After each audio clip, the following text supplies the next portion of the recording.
Bonjour à tous, j'espère que vous allez bien. Cela fait un petit moment que je ne suis pas revenue sur ma chaîne et surtout sur ma page également Facebook pour vous présenter la suite de la vidéo sur laquelle je vous avais parlé du choix.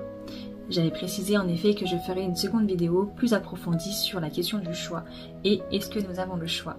Aujourd'hui, je voulais rentrer un petit peu plus en détail, mais rassurez-vous, cette vidéo ne durera pas très longtemps. C'est important pour moi de pouvoir vous faire des vidéos courtes aujourd'hui parce que je comprends bien que nous n'avons pas forcément tous le temps d'écouter des vidéos de 30 minutes et qu'en voiture, nous n'avons pas forcément envie d'écouter des vidéos où quelqu'un parle simplement.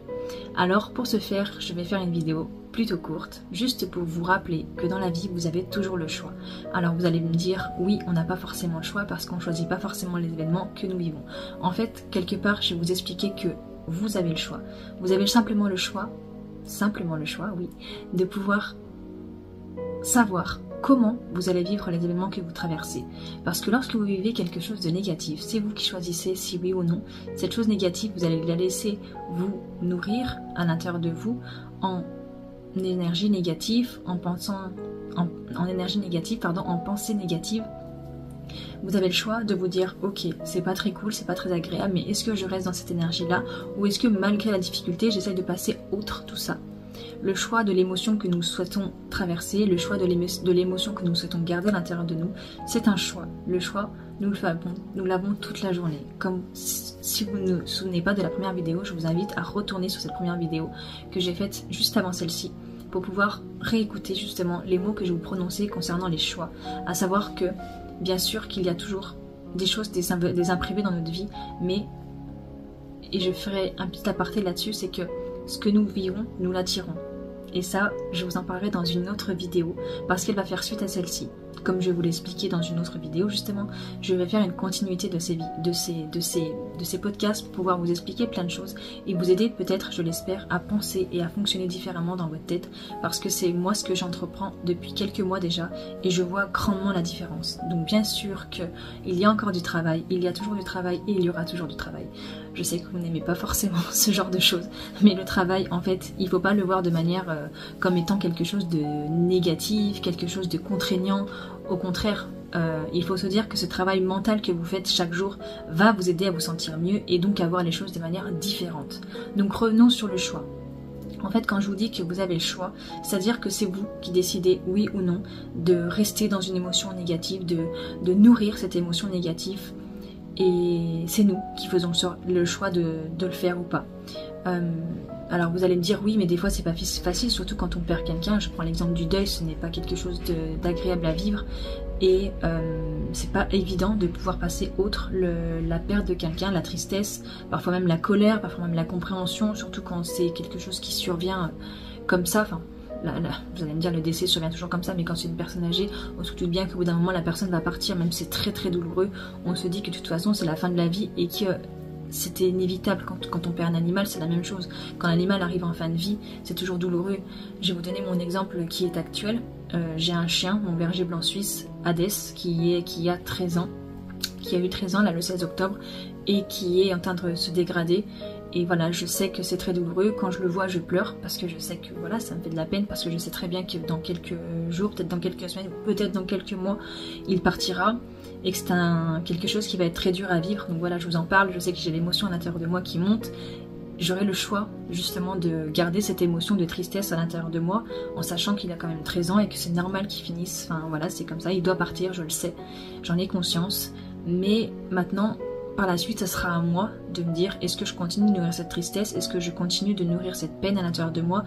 Bien sûr qu'il y aura des coups durs, je ne dis pas que pleurer c'est pas bien ou quoi que ce soit, attention, je dis juste que soit on décide de pleurer un bon coup et hop on passe à autre chose, soit on décide de rester dans cette peine et c'est à nous qu'on fait du mal au final, parce que ce soit un animal ou un être cher qui parte, ces personnes, en fait, ces âmes ne souhaitent pas que nous soyons tristes, elles souhaitent que nous soyons heureux et que nous continuions notre vie parce que nous avons la chance justement de pouvoir encore vivre. Alors offrons-leur ce bonheur en étant heureux, en pensant à ces êtres chers, à ces personnes-là. Peu importe la situation que vous vivez, que ce soit une rupture de contrat pour un travail, que ce soit une séparation, que ce soit une perte, quelle que soit la chose négative négative pardon, que vous vivez, il faut savoir que l'émotion, vous avez le choix de nourrir l'émotion qui vient à vous. La colère, la peine, la tristesse, ce sont des énergies de base astrale, de bas, qui sont en fait, qui nous tirent vers le bas, et en fait soit on les nourrit ces émotions là, soit on se dit ok d'accord, on a le droit d'avoir cette émotion là, mais le tout est de capter cette émotion là pour dire ok j'ai compris, je suis en colère, la colère tu es là, mais il faut pas, voilà, je viens de dire quelque chose en fait qu'il faut surtout pas dire, ça tombe bien, j'ai dit je suis en colère, il faut pas dire je suis en colère, parce que le je suis c'est ce que vous êtes, c'est j'ai de la colère, avoir et être sont différents, encore une fois avoir et être c'est une vidéo que je ferai plus tard et un sujet très intéressant dont je vous parlerai. Donc juste je garde cet exemple quand même, on ne dit pas je suis en colère, parce que je suis c'est ce que l'on est réellement, c'est notre être, notre essence, nous ne sommes pas la colère est une émotion, il est important de l'extérioriser de nous, il est important en fait de la mettre à distance de nous, elle a le droit de nous traverser, c'est juste elle nous traverse, voilà, elle nous traverse simplement, mais si on la garde plus d'une minute 30, elle les nourrit par nous. Et à partir en fait, une émotion doit durer, quand elle est négative surtout, elle doit durer 1 minute 30, moins d'1 minute 30. Si elle dure plus d'1 minute 30, c'est qu'elle a été nourrie et qu'on l'a gardée à l'intérieur de nous. Et qu'ensuite, c'est elle qui va nous détruire. Est-ce que vous souhaitez qu'une émotion vous détruise? Je ne pense pas.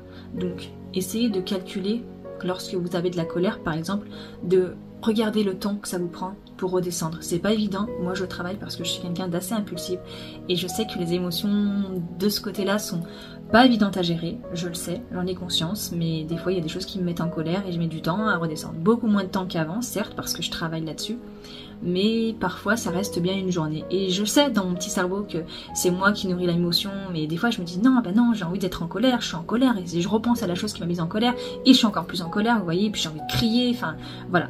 Et je sais qu'il faut pas faire comme ça, mais c'est pas évident, c'est un entraînement de tous les jours. C'est pour ça que je vous dis, vous avez le choix de nourrir une émotion ou pas. Il faut vous dire que j'ai de la colère, je ne suis pas la colère. J'ai de la peine, je ne suis pas la peine. Je suis triste, je suis en peine. Non, j'ai de la peine, j'ai de la tristesse. Comme ça, c'est quelque chose que vous avez, c'est comme un objet. J'ai un chemisier, j'ai un collier. Vous extériorisez la chose, vous la matérialisez. Matérialisez l'émotion pour pouvoir la sortir de vous. Là, je suis en train de faire une grosse aparté sur le choix, parce que c'est important pour moi de souligner ce point émotionnel, parce qu'en fait, le choix, c'est souvent les choix sont souvent faits par l'émotionnel, justement. Parce que quand on est dans une émotion assez... on n'est pas bien, simplement, bah, des fois, on va faire des choix irréfléchis. Et c'est là, moi, je conseille fortement, quand on est dans cet état-là, évitez de faire un choix. Si vous avez un choix à faire qui est important, attendez pour prendre la décision, parce que des fois vous allez faire un choix sur un coup de tête et c'est pas forcément le choix que vous auriez fait si vous aviez été mieux dans votre tête en fait, si vous aviez été plus posé, plus en paix, etc. à l'intérieur de vous. Choisir justement les émotions positives, c'est un autre choix. Un choix qui est plus important forcément, qui n'est pas forcément évident, je l'entends. Surtout quand il s'agit d'événements qui sont durs à vivre, qui sont contrariants, mais soit vous décidez de nourrir l'énergie négative, soit vous décidez de nourrir l'énergie positive. C'est un choix. Et cela va vous permettre justement de faire les bons choix dans votre vie. Alors, des fois, on va être tout excité, tout euphorique, et on va faire un choix. Et bah, en fin de compte, c'est peut-être pas forcément le bon choix qu'on aurait fait, parce qu'on n'a pas forcément réfléchi, tout ça. Prenez toujours, et ça prend quelques secondes, je vous assure, quelques secondes justement, pour faire le choix qui se présente à vous. Peu importe, hein, que ce soit des choix banals, que ce soit choisir sa tenue du jour, choisir le plat que vous allez manger au restaurant, choisir si oui ou non vous allez sortir ce week-end, choisir la destination de votre voyage de l'année prochaine, peu importe le choix. Qu'il soit grand, petit, moyen, prenez toujours le temps de la réflexion. Quelques secondes, quelques minutes, quand c'est des grands choix, quelques semaines peut-être, si vous avez l'occasion de prendre du temps, prenez ce temps, c'est important. Ne prenez pas des choix sur un coup de tête. Parce que c'est souvent les choix que l'on peut regretter. Et inversement, j'ai envie de dire, il y a des choix que si vous êtes sûr de vous, si vous savez au fond de vous que c'est ce choix-là, ne laissez pas le mental vous dire le contraire. Si vous décidez, je ne sais pas, allez, j'ai n'importe quoi, d'aller prendre ce billet pour faire un tour en montgolfière. Le jour arrive et là vous êtes devant la montgolfière et en fin de compte, je dis mais mince, pourquoi j'ai fait ce choix-là? Pourquoi je regrette d'avoir pris ce billet, je veux pas y aller, je veux plus y aller, pourquoi? En fait, c'est simplement votre peur qui est en train de se manifester et qui vous convainc de ne pas le faire parce que quelque part, votre mental est en train de dire oh là là, mais là ça peut se mettre en danger, imagine la montgolfière, elle tombe, etc. Là, c'est vos peurs. Pourtant, vous l'avez fait ce choix et que lorsque vous l'avez fait ce choix, vous étiez super excité, vous étiez sûr de vous, etc. Votre peur, elle est là, elle a le droit d'être, mais elle n'a pas le droit de vous nourrir et vous empêcher de faire les choses. Combien de fois je me suis empêchée de faire de nombreuses choses lorsque j'étais plus jeune parce que en fait j'avais peur, j'avais envie de faire plein de choses et dès que j'étais sur le moment, par exemple, je vous donne un exemple tout bête, je voulais parler à une fille. Lorsque j'étais au collège, une fille qui était sympa, qui avait l'air d'être amusante, tout ça, je voulais lui demander quelque chose sur sa tenue, je sais plus précisément le sujet, mais peu importe. Et en fait, j'étais super excitée, j'imaginais la scène en train de lui parler, tout ça, et qu'elle me répondait, ça avait l'air d'être super cool dans ma tête. Sauf que lorsque je me suis approchée de cette fille, elle était dos à moi, je me suis tétanisée sur place à me dire, et là j'ai mes peurs qui sont mises, mon mental qui s'est mis en place, en se disant, ouais, mais si elle te remballe, si elle se moque de toi, etc., etc. Et puis du coup, j'ai fait demi-tour et je n'ai jamais parlé à cette fille-là, et donc j'ai jamais su le pourquoi de... la question que je voulais lui poser, j'ai jamais eu la réponse, je ne sais plus trop ce que c'était, je crois que c'est une question de vêtements, enfin bref, peu importe. Et plein de choses comme ça, plein de fois où du coup j'étais super excitée par une idée, par quelque chose que je voulais faire, que j'avais choisi de faire, ou choisi de mettre, et en fait bim, j'étais remballée dans ce que je voulais faire par mes peurs, et au dernier moment j'ai punaise, parce qu'il y a le mental qui intervient, dit non mais non c'est trop bon, c'est trop nul, t'es trop nul en fait, t'y arriveras pas, etc., qui vient nous déstabiliser. Quand vous entendez ce genre de pensées dans votre tête qui viennent vous déstabiliser, ne les écoutez pas. Écoutez votre première intuition, faites-le, et puis au pire des cas, si vous vous trompez, si c'est une erreur, c'est pas grave. Il faut apprendre de ses erreurs, il faut apprendre de ses échecs. Un échec n'est pas un échec, c'est simplement une étape pour pouvoir accéder à quelque chose de mieux pour vous juste après. Quand je dis juste après, ça peut prendre du temps bien sûr, mais tout ça pour vous faire comprendre que vous avez le choix. Si votre situation dans laquelle vous êtes aujourd'hui, peu importe que ça soit sentimentale, professionnelle, relationnelle, matérielle, peu importe, s'il y a des choses que vous faites dans la vie aujourd'hui qui ne vous conviennent pas, changez. Vous avez le choix, vous avez le droit de changer, vous avez le droit de faire un autre choix si celui que vous avez fait n'est pas le bon aujourd'hui pour vous. Vous avez le choix de quitter une situation si celle-ci n'est pas saine pour vous. Vous avez le droit, c'est autorisé. Et c'est des droits de naissance que vous avez depuis votre naissance, vous avez ces droits-là. Alors bien sûr, on nous a dit qu'on n'avait pas le droit. À l'école, on n'a pas le droit de prendre la parole tant qu'on n'a pas levé la main. On n'a pas le droit de faire ce qu'on veut. On n'a pas le droit de... Enfin, je vais pas prendre d'exemple typique à l'école, mais... Dans la vie, il faut toujours demander l'autorisation, il faut demander l'autorisation pour ci, il faut demander l'autorisation pour ça. Et je prends l'exemple, par exemple, vous allez me dire c'est obligatoire, bien sûr, tout le monde ne fait pas faire ce qu'il veut, c'est important d'avoir un cadre. Quand on est dans une entreprise, par exemple, je dois aller quitter le travail parce que j'ai un rendez-vous médical, je dois demander une autorisation pour quitter le travail, pour aller à mon rendez-vous médical. Il faut des règles, bien sûr que je dis pas qu'il en faut pas, mais toute notre vie, en fait, on est bridé par des règles, on n'a pas le droit de faire ci, on n'a pas le droit de faire ça, et puis en plus, il y a les croyances de nos ancêtres, il y a les croyances de nos parents, de notre famille qui nous disent faut pas faire comme ci, faut pas faire comme ça. Puis il y a des croyances qui deviennent en plus des superstitions. Attention, faut pas passer sur une échelle, c'est interdit, sinon ça crée ça. Faut pas faire ci, faut pas faire ça. Enfin bref. En fait, on est bridé toute notre vie sur plein de choses et il y a des choses qu'on aimerait faire et qu'on va pas faire parce qu'on dit voilà, si je fais ça c'est peut-être dangereux, si je fais ça on va se moquer de moi, si je fais ça je vais être critiqué, si je fais ça c'est non. En fait, si vous voulez, tous les choix qu'on fait, soit on en a peur, soit on pense qu'on va avoir un danger derrière, soit on le fait pas parce qu'on nous a dit que c'était pas bien, soit ci, soit là. En fait, il y a toujours une raison pour laquelle on ne fait pas forcément les choix qu'on aimerait faire, être la personne qu'on voudrait être parce qu'on a peur justement de ne plus être accepté. Si on change, si on devient nous-mêmes, on va se dire peut-être que si je deviens moi-même, j'aurai peut-être personne qui va m'accepter, qui va vouloir parler avec moi, peut-être que mes amis actuels ne m'aimeront plus. Enfin voilà, il y a toujours une raison qui nous empêche de faire nos choix.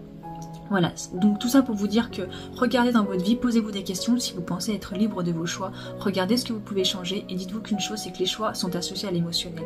Si l'émotionnel il n'est pas ok avec vos choix, c'est que ce n'est peut-être pas le bon choix. Voilà, cette vidéo est terminée, je vous remercie pour votre écoute, n'hésitez pas à la partager si vous pensez que ce petit podcast peut parler à d'autres pour faire prendre... En fait, mon but à moi, c'est vraiment que vous ayez des prises de conscience sur votre vie et que vous puissiez voir différemment les choses et surtout prendre des choix qui sont bons et sains pour vous. Je vous remercie, je vous dis à bientôt pour la suite et je vous souhaite une belle journée.